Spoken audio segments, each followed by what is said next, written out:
प्रधानमंत्री महोदय जी ने नया शिक्षा मंत्री चुना, एक ऐसे व्यक्ति को इस पद पर आसीन किया जिसने एक गर्भवती महिला के बलात्कारियों की रिहाई पर अपनी सहमति व्यक्त की, खुशी जताई। देश की करोड़ों लड़कियों को प्रधानमंत्री जी ने क्या संदेश दिया? सर, अखबारों में है। ऑथेंटिकेट करेंगे, उसके बाद वो आगे बढ़ेंगे। ऐसा नहीं होगा। ऑथेंटिकेट करने दो सर, उनको ऑथेंटिकेट करने के लिए कहिए, ऑथेंटिकेट करने कहिए उनको। जवाब दीजिए, जवाब दीजिए। कांग्रेस बोल रही है, जवाब मांग रही है, जवाब दीजिए।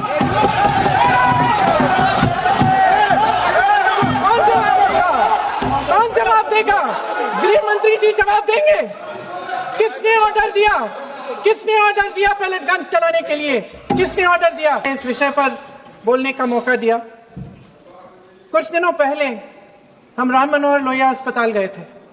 पुलिस लाठीचार्ज में घायल दिल्ली की उस छात्र की स्थिति जानने के लिए जो आईसीयू में अपनी जिंदगी की सबसे बड़ी लड़ाई लड़ रही है। हमसे कुछ ही समय पहले आदरणीय स्वास्थ्य मंत्री जी श्री जेपी नड्डा वहां गए थे और उनसे कुछ समय पहले अन्य नेता भी गए। जब तक हम वहां पहुंचे, उस लड़की की मां नेताओं के आने जाने से गुस्से में थी। सुन लीजिए, सुन लीजिए, सुनिए। किसी की पीड़ा का मजाक नहीं उड़ाते, किसी कोई भी हो, किसी की पीड़ा का मजाक नहीं उड़ाते। आप संसद में बैठे हैं। निशिकांत जी, आप बना रहे हो। जब तक हम वहां पहुंचे, उस लड़की की मां नेताओं के आने जाने से गुस्से में थी।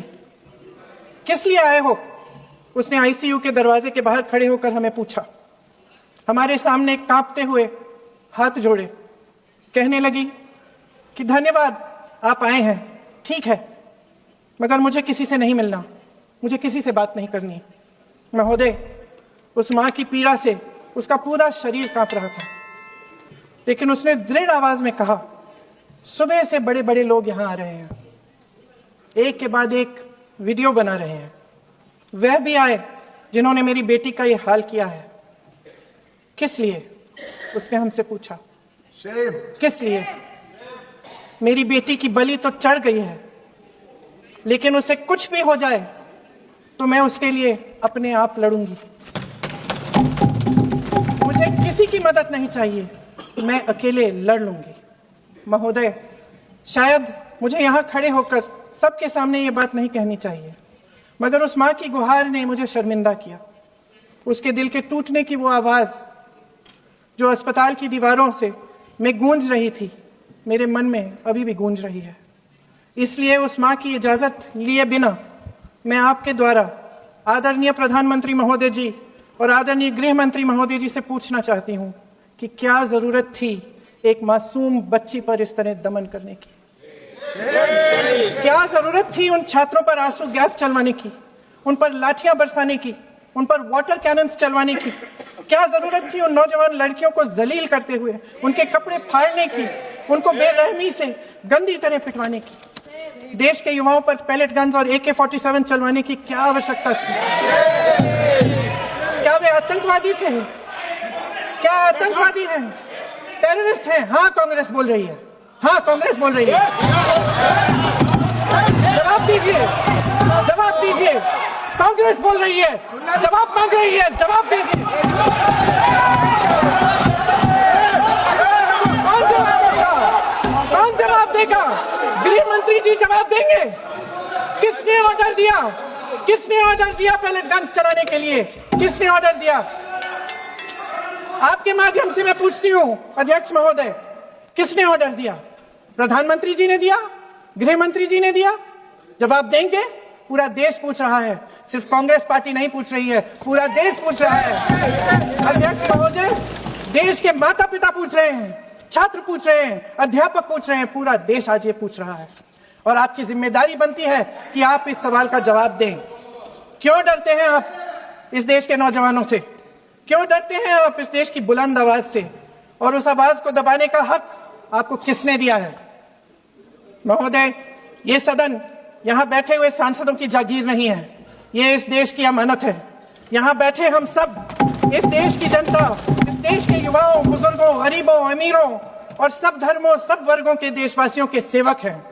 हम उनके प्रतिनिधि हैं और ये सत्ता हमें उन्होंने ही दी है। इस देश का संविधान हमारी सराखों पे, इस देश का लोकतंत्र सर्वोपरि है। इसे ध्वस्त करना पाप है। यह करोड़ों जनता हमसे सिर्फ एक चीज मांगती है, जवाबदेही। इंग्लिश में इसे अकाउंटेबिलिटी कहते हैं।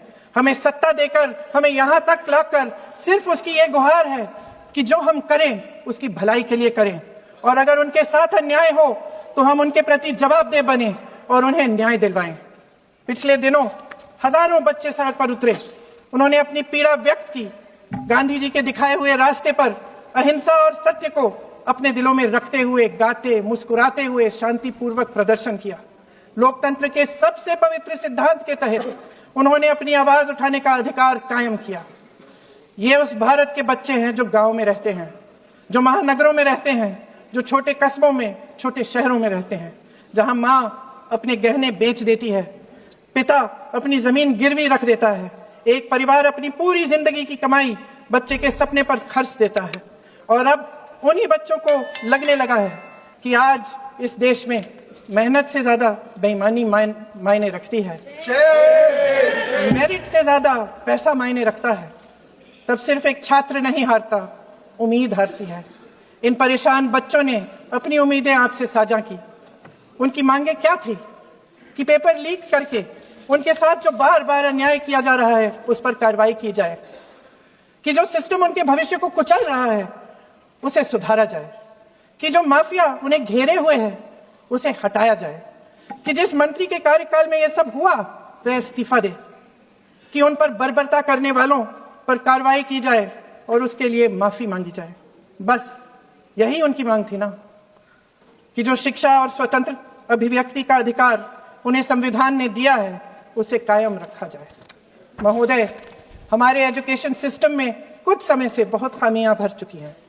बच्चों पे जो प्रेशर डाला जाता है उसकी वजह से सैकड़ों बच्चों ने आत्महत्या कर डाली है। उससे भी ज्यादा बच्चे डिप्रेशन में डूब रहे हैं।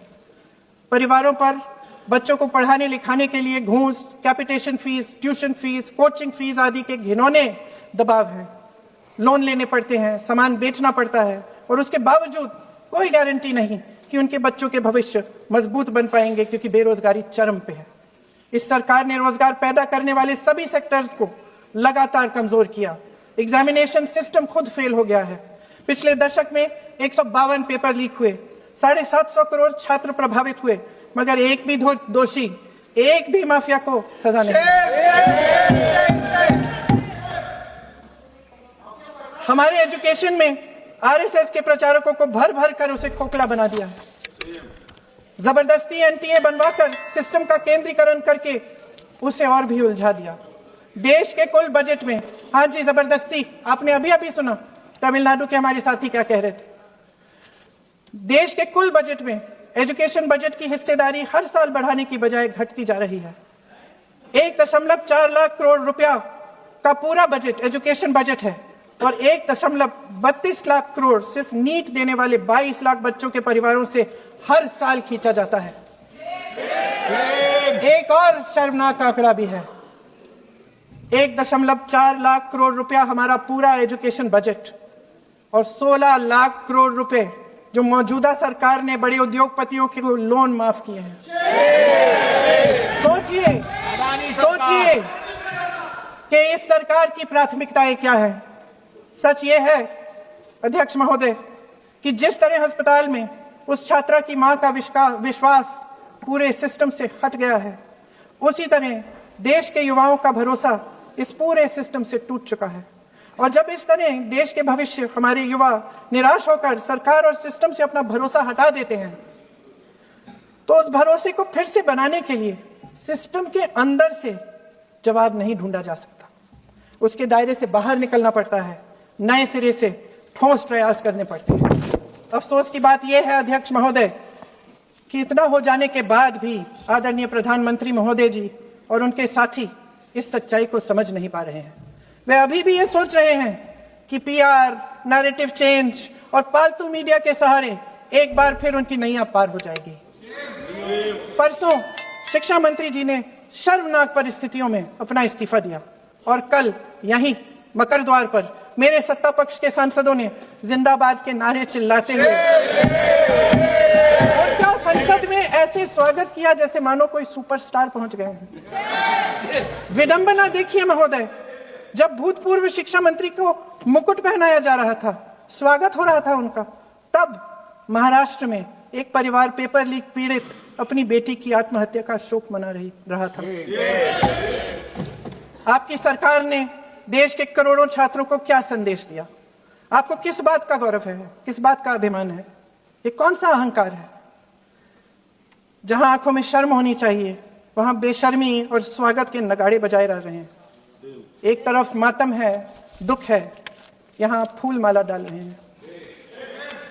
कोई आप पर कैसे यकीन करे? प्रधानमंत्री महोदय जी ने नया शिक्षा मंत्री चुना, एक ऐसे व्यक्ति को इस पद पर आसीन किया जिसने एक गर्भवती महिला के बलात्कारियों की रिहाई पर अपनी सहमति व्यक्त की, खुशी जताई। देश की करोड़ों लड़कियों को प्रधानमंत्री जी ने इससे क्या संदेश दिया? सर, अखबारों में है, अखबार में नहीं, मेरा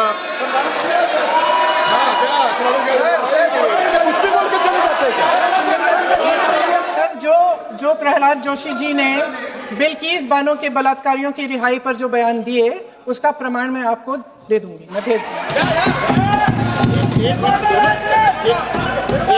मैं ऑथेंटिकेट करूंगा। स्पीकर का डायरेक्शन 115, उनको पहले ऑथेंटिकेट करने कहिए सर, ऑथेंटिकेट करेंगे उसके बाद वो आगे बढ़ेंगे, ऐसा नहीं होगा। पहले ऑथेंटिकेट करने दें सर, उनको ऑथेंटिकेट करने के लिए कहिए, ऑथेंटिकेट करने कहिए उनको।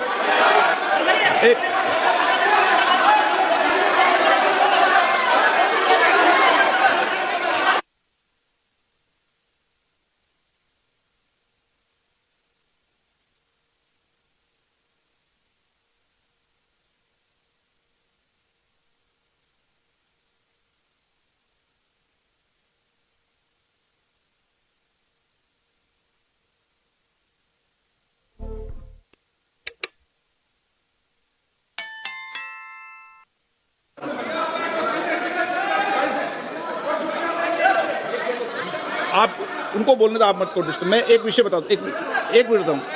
नियम 353 के अंदर फिर मैं एक बार स्पष्ट कर दूं, किसी भी सदस्य द्वारा किसी भी व्यक्ति के विरुद्ध महानहानि या अभियोगात्मक प्रकृति का कोई आरोप नहीं लगाया जाएगा जब तक कि सदस्य ने अध्यक्ष और संबंधित मंत्री को पर्याप्त अग्रिम सूचना नहीं दे दी हो। यह व्यवस्था है।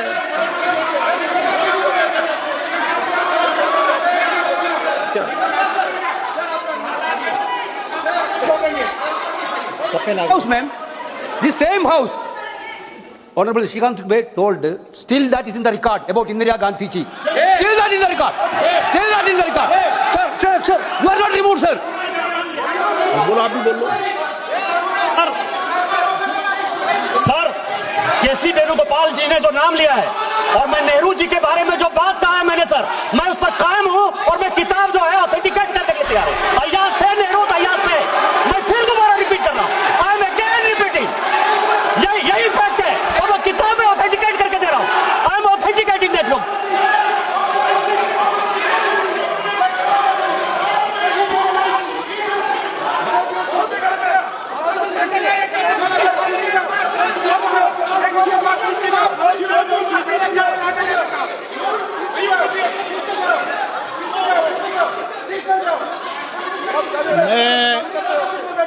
मैं जब आसन पर होता हूं, जो मैं व्यवस्था देता हूं, चाहे सत्ता पक्ष हो या प्रतिपक्ष हो, मैं समान व्यवस्था देता हूं। मैं जब आसन पर होता हूं,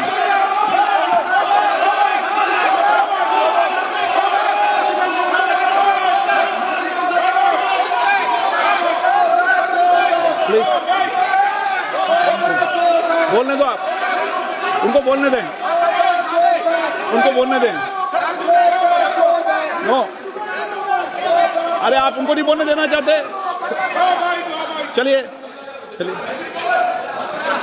114 प्लीज चाहिए। सर प्रियंका जी को ऑथेंटिक करना चाहिए, ऑथेंटिकेट करना चाहिए, और जो मिस इन्फॉर्मेशन कर रहे हैं, नहीं तो मिस इन्फॉर्मेशन के लिए कार्रवाई करना चाहिए सर। ये क्या कुछ भी बोल के चल सकते हैं क्या? और procedure for the minister the correcting the mistake 114 में अगर वो आपने जो रूल का जिक्र किया 353 में, मुझे कोई नोटिस नहीं दिया है, मैं इधर प्रेजेंट हूँ, और मैंने ऐसे कैसे बिना ऑथेंटिकेशन बोल सकते हैं मुझे बिना नोटिस दिए हुए?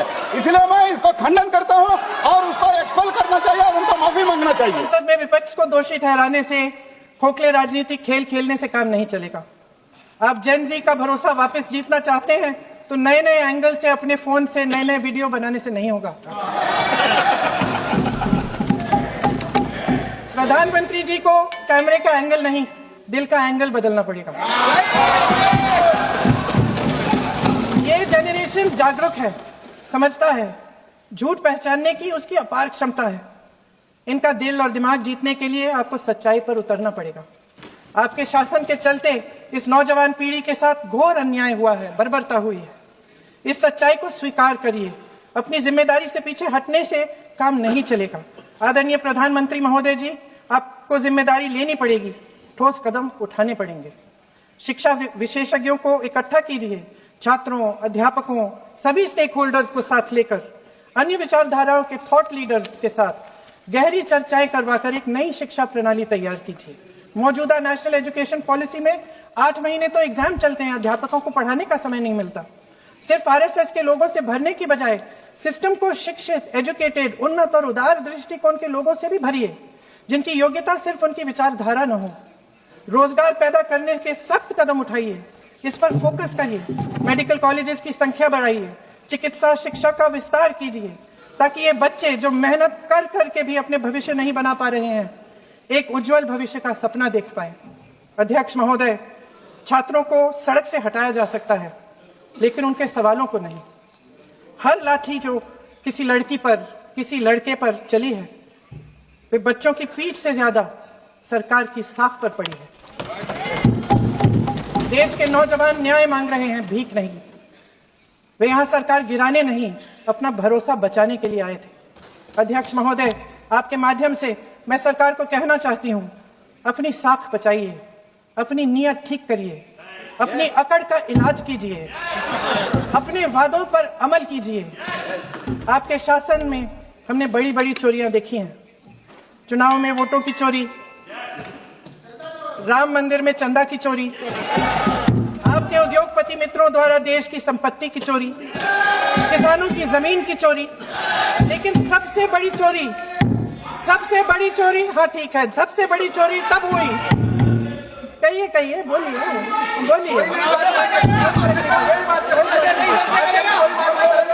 सुन लीजिए, शांति से सुन लीजिए, शांति से सुन लीजिए। आपको मौका मिलेगा, आप जितनी भी चोरियों की बात करना चाहते हैं आप कर लीजिए, अभी मेरा समय है। सबसे बड़ी चोरी तब हुई जब देश के नौजवानों के भविष्य, उनके सपने चुराए गए। भविष्य की चोरी, सपने की चोरी किसी भी चोरी से कहीं बड़ी होती है महोदय। अगर देश का युवा निराश हो जाए, अगर देश का युवा निराश हो गया, उसकी उम्मीद टूट गई, तो सबसे बड़ी हार भारत की हार होगी।